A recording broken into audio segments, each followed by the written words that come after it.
আমরা কেন আল্লাহকে দেখতে পাই না? মানুষের পক্ষে কি আল্লাহকে দেখা সম্ভব? আসসালামু আলাইকুম ওয়া রাহমাতুল্লাহ। প্রিয় দর্শক, আজকে আমরা আল্লাহকে কেন দেখা যায় না এবং মানুষের পক্ষে আল্লাহকে দেখা সম্ভব কি না এ বিষয়ে আল কোরআন, বিশুদ্ধ হাদিস এবং বিজ্ঞানের আলোকে বিস্তারিত আলোচনা করার চেষ্টা করব ইনশাআল্লাহ। প্রিয় দর্শক, আল্লাহ তাআলার দিদার প্রতিটি মুমিনের চির আকাঙ্ক্ষার বিষয়। সবাই আমরা সচক্ষে আল্লাহকে দেখতে চাই। নবী, রাসূল, আল্লাহ সকল প্রিয় বান্দা সকলেই নিজ চোখে আল্লাহকে দেখতে চায়।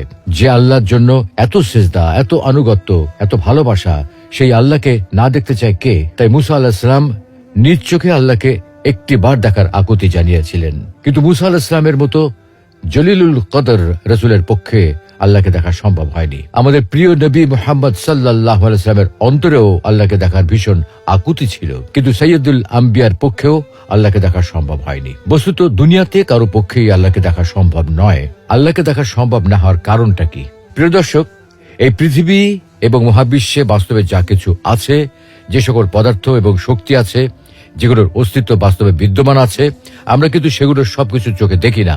অথচ সেগুলো বাস্তব সত্য এবং সেগুলোর উপস্থিতির কারণে আমাদের শরীর ও জীবন নানাভাবে প্রভাবিত হয়। কিন্তু তারপরেও আমরা সেগুলো দেখতে পাই না, কারণ রিয়েলিটি বা বাস্তব জগৎ শুধুমাত্র আমাদের পঞ্চ ইন্দ্রিয়ের মধ্যে সীমাবদ্ধ নয়।